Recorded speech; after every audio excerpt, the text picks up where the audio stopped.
They didn't even let me finish my sentence before announcing to 2,000 employees that my 22 years of work were being handed to a girl who thought automation routing meant choosing Instagram filters. I stood there humiliated, while Damian Cross smiled like he'd just solved the company's future. But what he didn't know, what none of them knew, was that buried deep in those dusty contracts he never bothered to read was a safeguard only I could trigger. If you want to hear how that choice changed everything, stay with me, subscribe, and tell me what you'd have done in my place. For more than 2 decades, I convinced myself that loyalty was a kind of armor. I thought if I worked harder, stayed later, sacrificed more, the company would eventually see me as indispensable. So I stayed year after year, watching the sun set through the same glass windows as I typed out emergency reports no one else knew how to write. I told myself it was temporary, that once we stabilized the automation network or finished the next rollout, I'd finally take that vacation I kept pushing aside. But stability never came, and neither did those vacations. I built Luminex Systems routing frameworks from the ground up, stitching together relationships with partners who only trusted us because they trusted me personally. I was there the night a routing collapse in Mexico nearly brought down the Western grid. I stayed awake 38 hours, making phone calls, rerouting channels, begging favors from old contacts so the lights wouldn't go out across half the Southwest. Everyone praised me afterward, called me irreplaceable, but praise is cheap when it comes from people who sleep through the crises you survive. When my daughter Aria was in the hospital for testing, I told her I couldn't stay because the company really needs me right now. I still hear her small voice saying, "It's okay, Mom," even though we both knew it wasn't. That guilt never left me. My marriage cracked under the weight of those decisions too. My ex-husband once said, "You don't live here, Juliet. Your real home is your desk." It hurt because it was true, and because I didn't know how to stop. I told myself I was building a future for my family, but the truth is, I was clinging to an identity I thought I had to protect. I was afraid that if I stepped back even for a moment, they'd discover they didn't need me. Ironically, I stayed so they wouldn't discard me. Yet that's exactly what happened. And all those years while I was putting out fires and keeping the company alive, no one ever asked if I was okay. They didn't care that I had missed anniversaries, birthdays, even my daughter's school milestones. They cared that the system kept running, that the clients stayed quiet, that the numbers stayed green. I convinced myself that loyalty meant safety, that dedication bought security.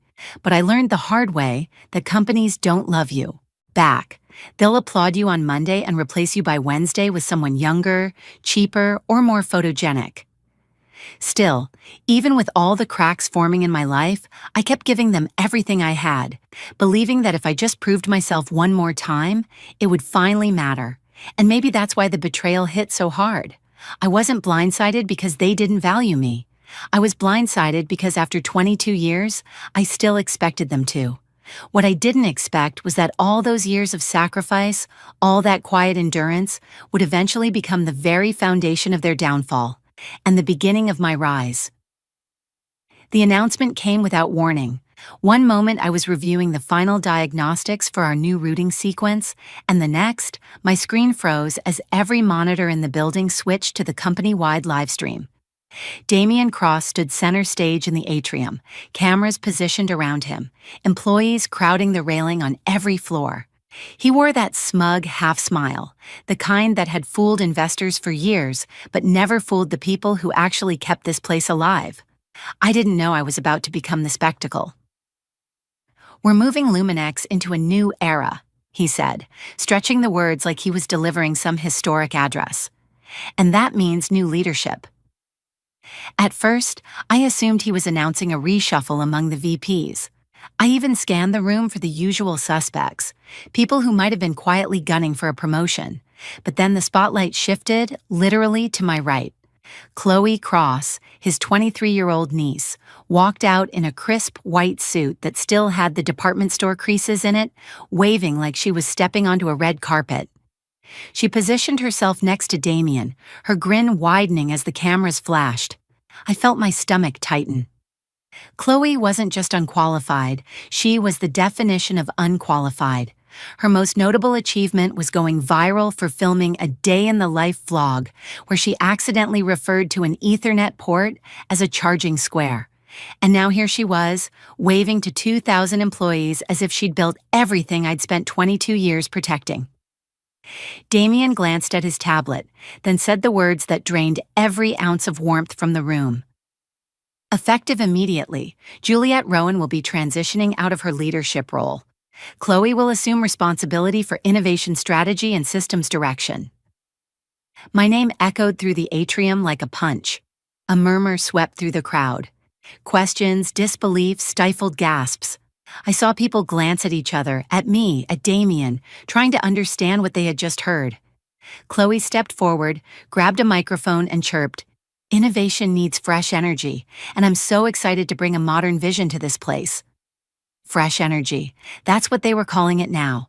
Not experience, not stability, not the 22 years of crisis recovery, late nights, and impossible saves. Just fresh energy. When she mentioned her plans to streamline our entire automation network through a fun new interface, some of the senior engineers physically winced. She didn't know the difference between a routing hub and a thermostat, but she spoke like she was leading a revolution. Then Damien did something I will never forget. He gestured to me, and said, "Juliette, why don't you come up here?" Cameras turned, faces turned. My chest tightened as I walked onto the stage, every step heavier than the last. I wasn't afraid of losing my job. I was afraid of losing my dignity. "We're grateful for your contributions," he said into the microphone, without even looking at me. "But every era ends, and this one ends today." He held out a folder, my demotion paperwork. Chloe stood beside him, still smiling, as if this were some kind of award ceremony. The humiliation wasn't accidental. It was crafted, intentional, public. I could feel the heat rising to my face, not from shame, but from a slow, simmering anger that was building into something sharp and cold. I took the folder. My name was printed neatly on the front, followed by a summary of my transition plan. Beneath it, something made my breath stop. Damien's signature, slanted, bold, already dated. He had signed everything before the announcement, before calling me up, before staging this spectacle. This wasn't a restructuring, this was a performance, a message to the entire company about what happened to people who became too essential, who reminded Damien he was not the architect behind Luminex's success. As I signed my own name, a strange calm moved through me. Damien thought he was finishing the story. He didn't realize he had just triggered a clause he never bothered to read, a clause buried in a contract he'd rubber-stamped years ago, the day he decided my loyalty was more convenient than negotiating with me.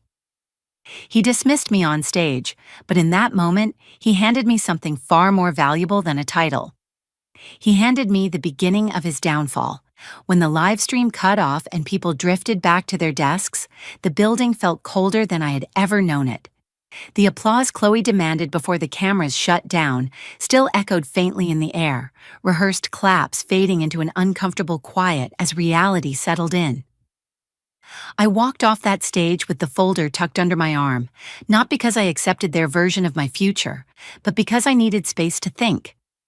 The humiliation was still raw, but beneath it stirred something steadier, clarity maybe, or the first pulse of resolve.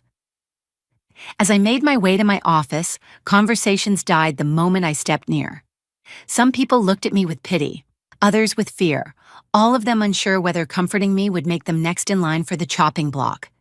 That's how corporate fear works. It spreads faster than truth.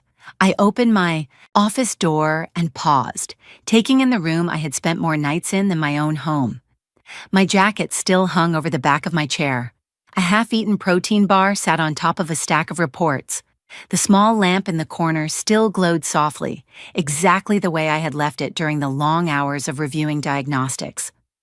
Nothing about the space looked like it belonged to someone being erased. Slowly, I began packing my things, not because I was leaving, but because I needed to reclaim my thoughts.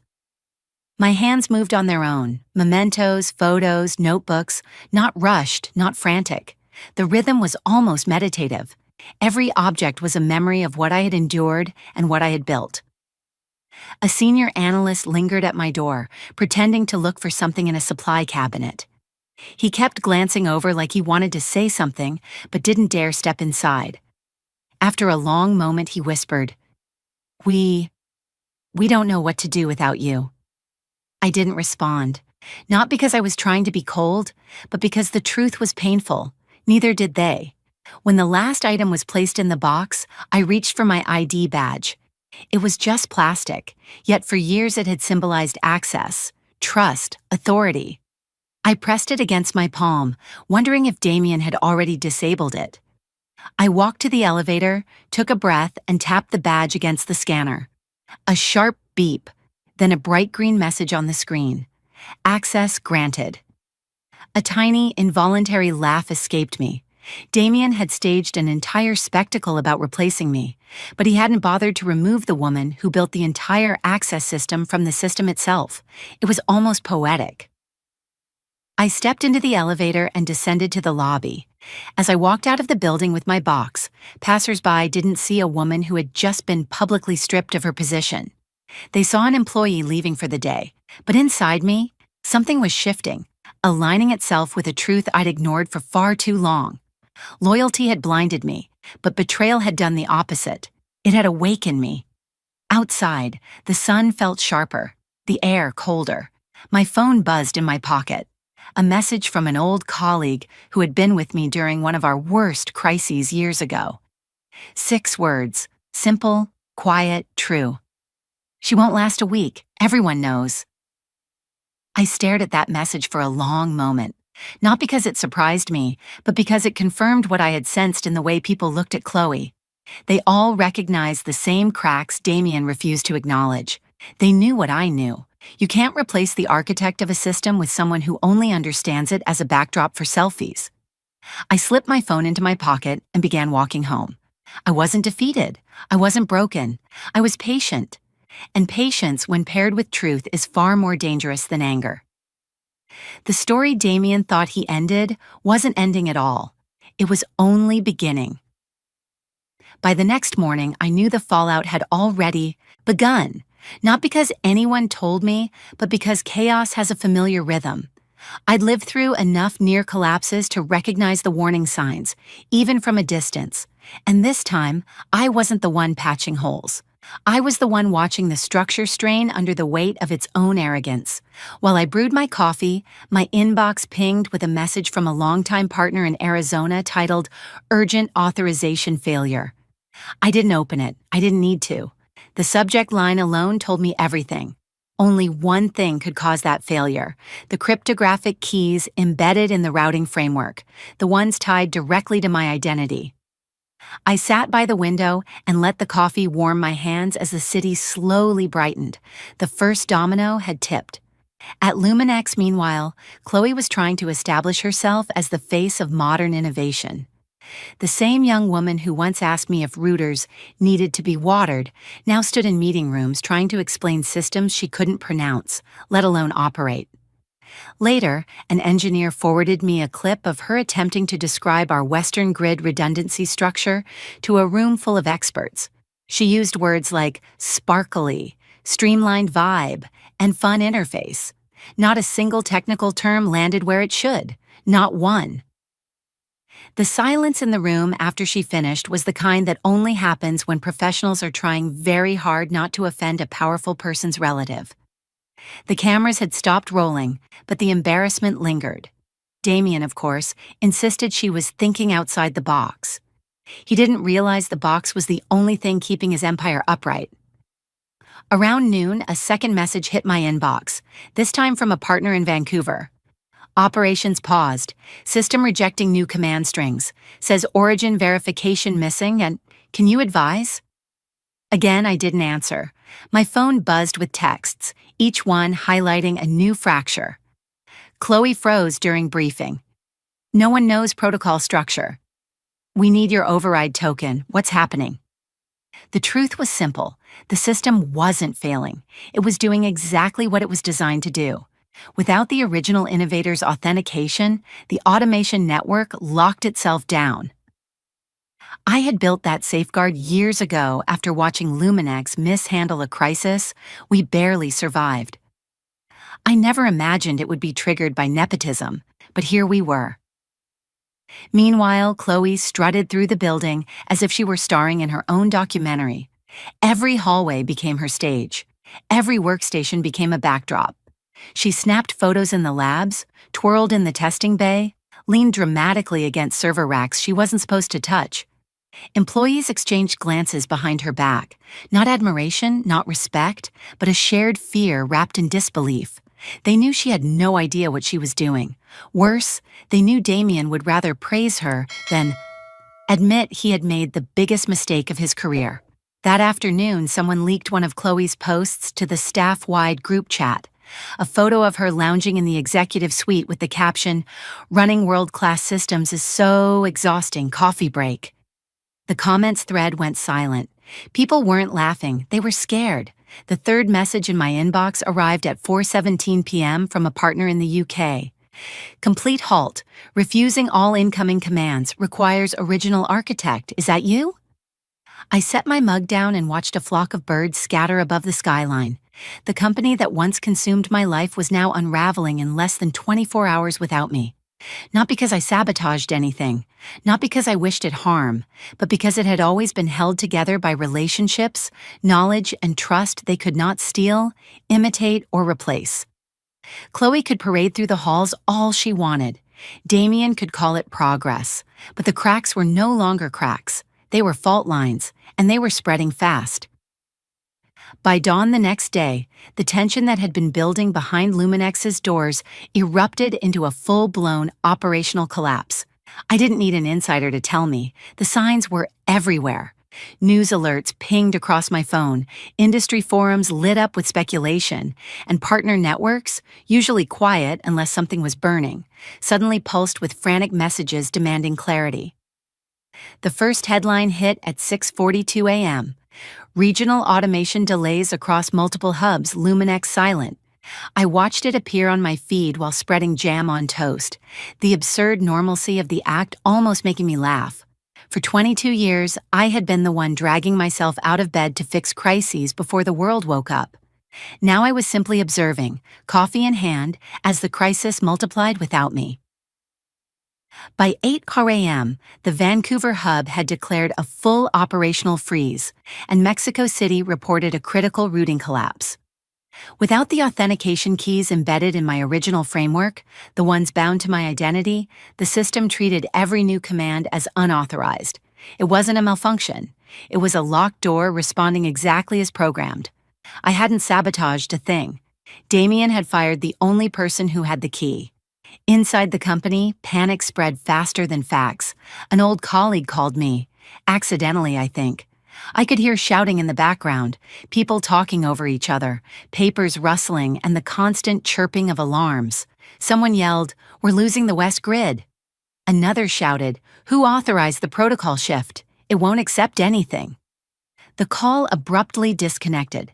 I didn't call back. At 9:13 a.m., another headline surfaced. Luminex Nice VP struggles to contain automation failures. They didn't name Chloe directly, but they didn't have to. An anonymous employee leaked a statement to a reporter. She froze. She read off the wrong script. She kept saying the system was just recharging and would bounce back. Recharging, God. This was the woman they chose to replace me with. While I sat in my living room, sunlight warming the rug, Luminex workers were sprinting through hallways trying to hold together something that required expertise they didn't have. Around 11 a.m., a message hit my inbox with a subject line so desperate, it almost didn't look real. "Juliet, please, we need help." It came from a mid-level manager who had always treated me with respect. I could hear the exhaustion in every word, written in the choppy, uneven rhythm of someone typing with shaking hands. "They don't know how to restore the network. Damien keeps blaming IT. Chloe tried to run a diagnostic and crashed the command center feed. We're losing partners by the hour. If you know anything we can do, anything at all." I stared at the message for a long second before closing it without responding. Not out of cruelty, out of clarity. If I stepped in now, I'd be right back where I started, patching holes in a sinking ship built by someone else. For someone else. By midday, the stock had begun its descent. Slow at first, then steep. My phone buzzed with updates. Luminex value dropped 17% in 3 hours. Major partners suspend contracts pending review. Sources claim internal mismanagement. Social media erupted with its own brand of brutal commentary. Someone reposted Chloe's lounge in the executive suite photo from the day before, this time edited onto a sinking ship. Another posted a split image. On one side, me walking out with my box. On the other, a graph showing Luminex's collapsing share price. Captions ranged from "poetic justice hits different" to "bring back the woman who built the damn thing." Then a hashtag emerged. Let Juliet lead. It climbed through local trends and hit national by the afternoon. People who had never met me demanded that Luminex answer for firing the expert who could have prevented the collapse. Former employees joined in, sharing stories of how I'd saved launches, solved problems, trained teams. They painted a picture Damien had tried to erase, and the public believed them. By 3 p.m., every major hub in the Continental Network had frozen. Luminex declared an internal emergency, though reporters quickly pointed out that such a term had no legal definition, just panic wrapped in corporate language. Chloe attempted a press briefing, but footage leaked showing her stumbling through half-formed phrases before someone gently pulled her off the podium. And Damien, always composed, always smug, was spotted storming through the halls, red-faced and shouting into his phone. It was only a matter of time before the world realized the truth. The empire he built wasn't an empire at all. It was a tower balanced on the work of a woman he tried to humiliate and discard. And now, as the tower shook, everyone finally saw who had been holding it up all along and who had let it fall. By the time the board summoned Damien to the emergency meeting, the company was already bleeding out. I didn't need to be in the building to know it. Panic has a particular scent when it starts rotting from the top, and every text, every leaked clip, every desperate headline carried that same unmistakable decay. Still, nothing compared to what happened when the board finally confronted him. I wasn't in the room, but 3 different people sent me whispered updates, and each version, though frantic and messy, aligned with what I already knew would happen the moment Damien forced that demotion onto me. The meeting began at dawn. Board members logged in from around the country, faces grim and tired, the glow of their screens reflecting the kind of exhaustion that comes from realizing you may have bet on the wrong man. Damien entered the room late, disheveled, still shouting into his phone about incompetent engineers and lazy partners. He tried to stride in with authority, but authority evaporates the moment people realize you've lost control. The moment he sat down, the lead counsel, normally a quiet, neutral man, projected a document onto the wall, a simple PDF, my demotion agreement. The same one Damien signed before he ever called me onto that stage. At the bottom, in that heavy, arrogant scrawl, was his signature. The only sound for several seconds was the hum of the projector. Then counsel spoke, his voice calm in a way that made the tension even sharper. As of the moment Ms. Rowan was removed from her role, he said, Clause 14C was activated. Damien blinked, confused. What clause? The counsel didn't flinch. The Innovation Origin Clause. If I had been there, I would have watched the blood drain from Damien's face. Instead, I heard about it hours later, how his expression twisted, how he leaned forward as if closing the distance could undo the words. That clause, counsel continued, was added during the negotiation period following the Mexico City crisis 12 years ago. It states that if the original architect of the system is displaced due to non-performance or reassignment for reasons unrelated to system integrity, all operational authority and patent stewardship revert automatically to that architect. He clicked to the next page, my signature, then the next, Damien's, dated, stamped, final. This is absurd, Damien barked. She signed under pressure. We can contest.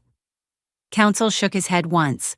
You cannot contest a clause you're responsible for approving, nor can you contest a clause you activated yourself when you signed the removal documents before announcing her demotion. A board member, someone who once defended Damien at every turn, interrupted sharply. Let me get this straight. You removed the only person who knew how the system functioned, replaced her with your niece, and in doing so, transferred the entire patent library to her? 37 patents, nearly $1 billion in intellectual property, years of crises, fixes, innovations, everything I'd built, now legally tethered to my name alone. Another board member spoke up, disbelief turning to anger. This is catastrophic mismanagement. Our partners refuse to operate without her. Our network is paralyzed. Investors are threatening legal action. Damien tried to fight, but every argument collapsed under the same truth. He had orchestrated his own disaster. He fired the architect and gave her the keys on the way out. When the shouting died down, the room reportedly went silent. So silent, people could hear someone's pen roll off the table. Then a woman from the board, known for her brutal honesty, delivered the final blow. "You didn't push her out," she said. "You pushed the company off a cliff." Hours later, I received an email simply saying, "He's finished," and he was. The same man who once told me I was replaceable was now watching his legacy crumble because the system he thought he commanded only bowed to the architect who built it. I closed the message and sat back, letting the weight of it settle in. Not triumph, not gloating. Just the quiet, steady realization that the moment he tried to erase me was the moment he erased himself. When the dust finally settled, it didn't come with fireworks or triumphant speeches. It came quietly, the way truth often does, soft at first, then unmistakable. The patents were legally mine. The system architecture was legally mine.